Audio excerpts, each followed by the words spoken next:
Hello and welcome from a dry, breezy, sunny fall morning here at Site B. It's the OGGM, and look at the trees. The leaves are changing. Fall is here. My favorite time of the year before we begin the winter doldrums. But since it's Site B, it'll probably be warm and dry winter with fire weather. Yes. It's Monday. It's time for another conversation on the history of Freeport. But first, let's address the white Tiger Zord in the room and the passing of Jason David Frank of Power Rangers fame, the Green Ranger, the White Ranger, the Red Turbo Ranger, the Red Zeo Ranger, and the Black Dino Ranger, of course. There are a lot of rumors circulating about the cause of his death, but we ask all of you to respect the privacy of his friends and family and not make outrageous claims. Hi. Morning. Hi, morning. Hi, dog. So, moving forward, where were we in our last episode of the history of Freeport? Oh, yes. Part 3 of the 3-part module series. And getting towards the end of the first year of the campaign, we had death in Freeport, the aftermath of the events at the party. The Sun Globe was stolen.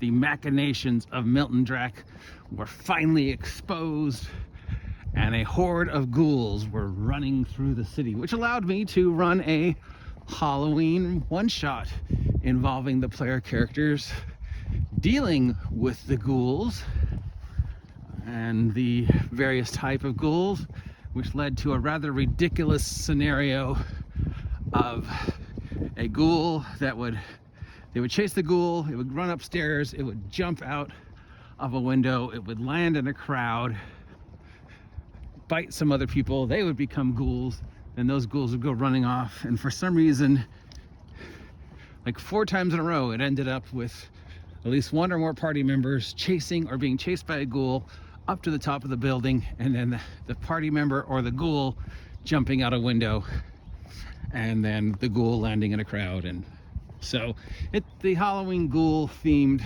adventure lasted for about 4 hours of the party just trying to find the patient zero ghoul, the ghast that was behind all these ghouls, bring that one down, and then the hopes that once the hive mind of the ghouls would cease to operate without the ghast at the center, and the rest of the ghouls would be a lot easier to placate and involve jumping out of a window a lot.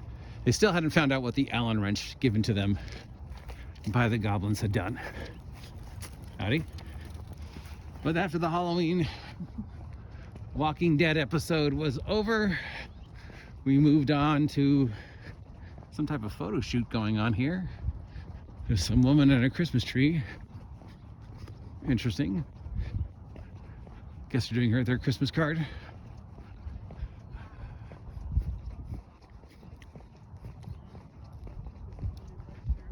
Or something.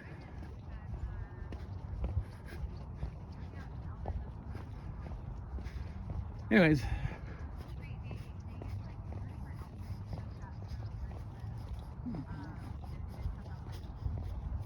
Okay. Anyways, moving on. Death in Freeport. So, they knew that the Milton Drack and his cronies had stolen the Sun Orb.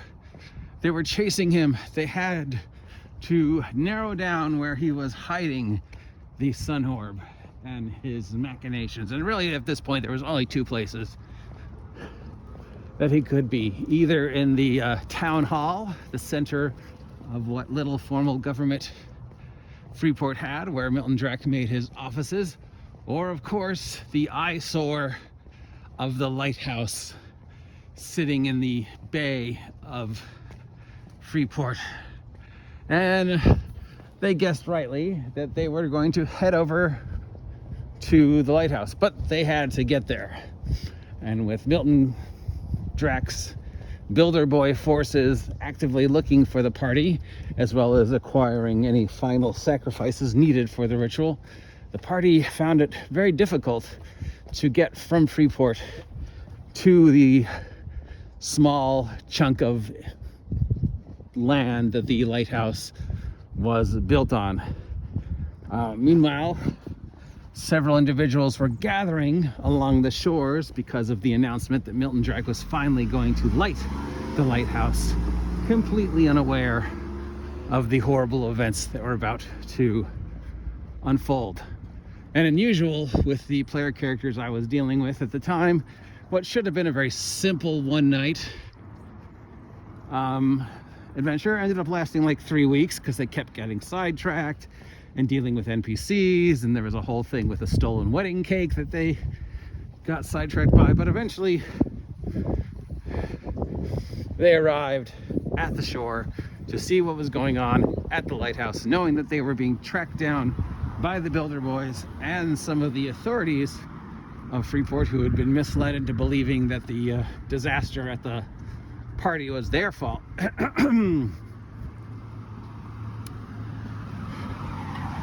At this point, they were contacted by Engel.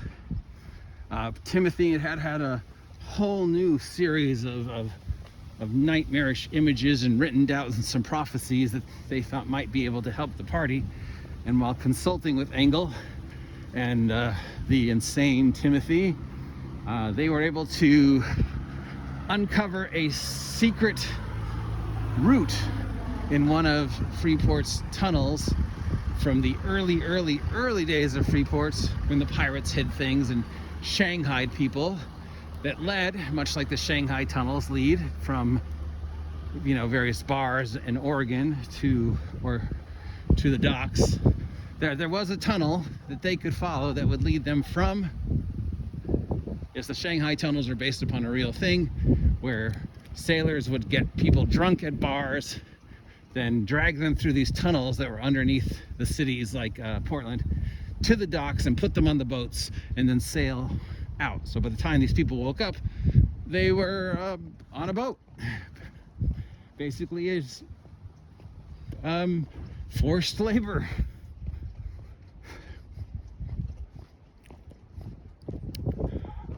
Yeah, that's the thing. Look it up. Anyways, so they used the tunnel to get from Freeport to the island where the lighthouse was being constructed, and they encountered a very small dragon that had been left behind, summoned via summon monster to stop them. And that led to the party fighting a small wormling of a white dragon that was a pretty decent fight. Lasted about an hour before they were able to finally kill the dragon. And then they finally arrived for the final fight, which was confronting the various cultists and builder boys and militia, trying to run up to the top of the lighthouse where Milton Drack was performing the final sacrifice. And the discovery that Engel wasn't actually Engel. This was the big reveal. It was actually Engel's evil brother, because, just much like the Kurt, and it was not Kurt Engel, it was Oscar Engel. The real Engel had died years ago, and the Engel they had been dealing with was actually in cahoots with the cult the whole time, which is why he kept getting kidnapped, and why the party had so much trouble deciphering Timothy's notes. So the betrayal of Engel was a sore spot, but not really. They quickly dispatched him, made their way to the top of the lighthouse, fought the cultists, and arrived to see the various mechanisms that would lead to the operating of the lighthouse and whatever the hellacious device that Milton Drack had set in place. But they couldn't find anything. The top of the lighthouse was empty. It was just this empty circular room with a light in the center and a strange control system. There was no people, no Milton Drack, no sacrifice chamber, nothing. So they searched and they searched and they searched, and they couldn't find, they assumed that there's a secret door somewhere or something, but they couldn't find anything. At which point they went through the various notes that I had handed them from the mad ravings of Father Timothy. And one thing that was repeated from the very first note, which basically I told them how to resolve this in the very first game, was 2 + 2 = 5. This was almost on every note, and including the most recent one, and somewhere on the note. And these were usually, you know, one-page things. Both sides of the page I had scribbled all sorts of things and pasted things onto, and just, and almost every one of them had 2 + 2 = 5. So when they look at the control panel again, they see that there's 4 controls, but they've been told that 2 + 2 = 5, which means somewhere they come to the conclusion there's a 5th lever, and reaching around the control panel for the light, they find a secret hatch with a 5th lever. Thus, I'd been telling them the conclusion to the clue from the very first episode, almost a year in the making. They pulled all 5 levers at the exact same time, which opened a gateway between Freeport and, you guessed it, Fearport. And there, on the opposite side of Freeport, and the Fearport mirror universe version of the lighthouse, was Milton Drack, his cultist, Milton Drack, and the animal that they were sacrificing. Here we go. Here's the lead up to the biggest thing I have ever done in gaming. The sacrifice was a turkey. Why was it a turkey? Because it was the Wednesday before Thanksgiving. As they attempted to stop Milton Drack was able to almost kill the turkey, which led to the gateway being open for 5 seconds, enough for the vast chaotic energy to flood the room, bathe everybody in the room in the chaotic energies of Jubilex / the yellow slime / the yellow sign / the Lovecraftian horror. The top of the lighthouse is destroyed. The party gets in an epic fight with Milton Drack and his cultists. They defeat Milton Drack.